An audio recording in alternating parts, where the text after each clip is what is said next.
Hello students, welcome back. आज हमारा topic है इक्विपोटेंशियल सरफेस। जैसे नाम से हमें पता चल रहा है कि इक्वी मीन्स इक्वल और potential means potential difference. Equipotential surface हमारे पास कौन सी सरफेस होती है बेटा जी? The surface at any surface, call कर लो, कोई भी एक सरफेस है जिसके सरफेस के ऊपर किसी भी पॉइंट पर आप लोग जो पोटेंशियल डिफरेंस फाइंड करोगे वो पोटेंशियल सिंप्लीफाइंड करोगे, दैट इज रिमेन सेम। ठीक है, तो सपोज करो मेरे पास ये एक मैंने प्लस क्यू चार्ज लिया। ठीक है, इसके अराउंड एक सरफेस ड्रॉ की बेटा जी। ठीक है, सपोज करो इस सरफेस के ऊपर पोटेंशियल है 5 वोल्ट। मैंने क्या बोला कि एक ऐसी सरफेस जिसके एवरी पॉइंट के ऊपर पोटेंशियल सेम हो, that surface is known as a that surface is known as a equipotential surface. तो इस सरफेस के ऊपर अगर मैं यहाँ पर पोटेंशियल फाइंड करूंगी तो 5 ही आएगा, यहाँ पर भी 5 और यहाँ पर भी 5। At every point on the surface the potential is remain same, that surface is known as a equipotential surface. अगर आप लोगों ने इसके डिफाइन लिखनी है तो कैसे लिखोगे? Any surface that has same electric potential, any surface that has same electric potential at each and every point on the surface, that surface is known as a equipotential surface. I hope you can understand कि equipotential surface क्या होता है। Now बेटा जी, इस surface की हमारे पास कुछ properties हैं। That properties one by one I am going to discuss with you. First property है मेरे पास, no work has to be done to move a charge from one point to another on equipotential surface. First property क्या है? No work done to move a charge from one point to another on the surface. अब इसको prove भी आप लोग भी कर सकते हैं कि कैसे हम लोग एक चार्ज को ए से बी पॉइंट तक से मूव करेंगे तो हमारे पास टोटल वर्क डन कितना आएगा? 0। इसी सरफेस की बात कर लेते हैं बेटा जी। इनिशियल मेरे पास पार्टिकल है ए पॉइंट पर और वो ए से बी मूव कर गया।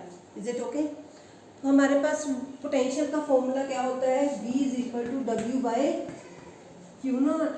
और if I am going to move charge very small तो आपके पास वर्क डन क्या होगा? dw is equal to Q not dv।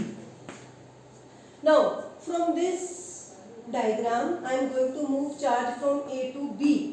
Charge कैसे मूव करता है? From A to B। तो आपके पास what is the potential difference between two points? A पर भी पोटेंशियल डिफरेंस 5 वोल्ट है, B पॉइंट पर भी पोटेंशियल डिफरेंस 5 वोल्ट है। तो what is the potential difference? आपके पास पोटेंशियल डिफरेंस क्या आएगा? सपोज करो VB माइनस VA मैं फाइंड कर रही हूँ, that is 0।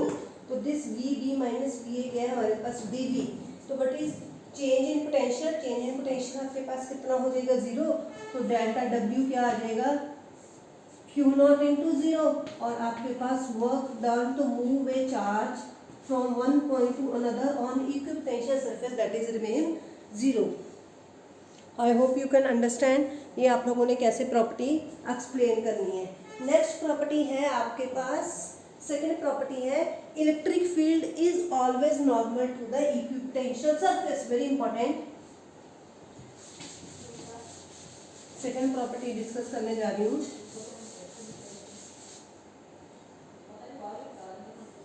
Electric field is always, second property है बेटा ये, electric field is always normal to equipotential surface.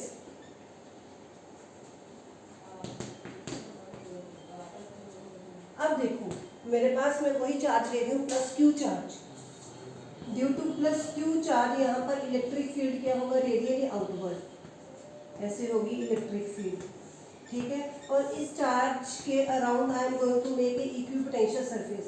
मैंने क्या किया, यहाँ पर एक पोटेंशियल सरफेस ड्रॉ की, that is a equipotential surface. Now you can see what is this is the electric field, this is a equipotential surface, and what is the angle between both of them, that is 90 degree. Is it okay?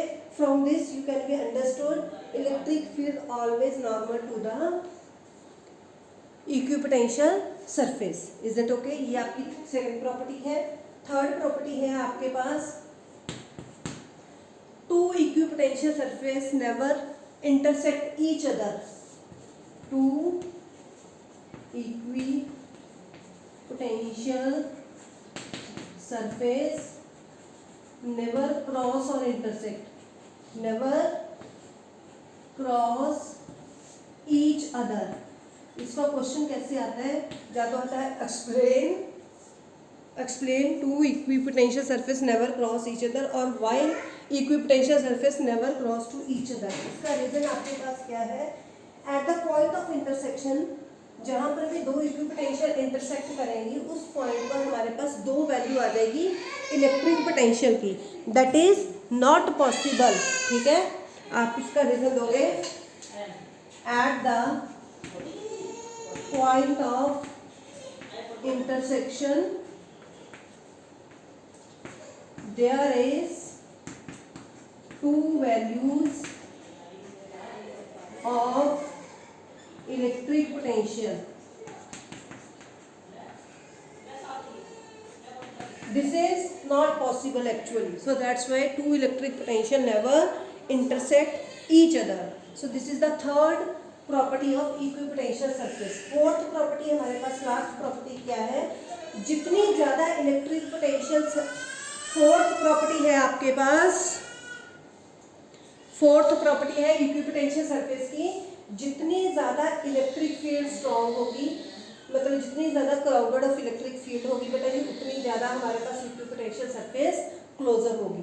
Means stronger the electric field, जितनी ज़्यादा electric field strong होगी, stronger the electric field, equipotential surface are close to each other,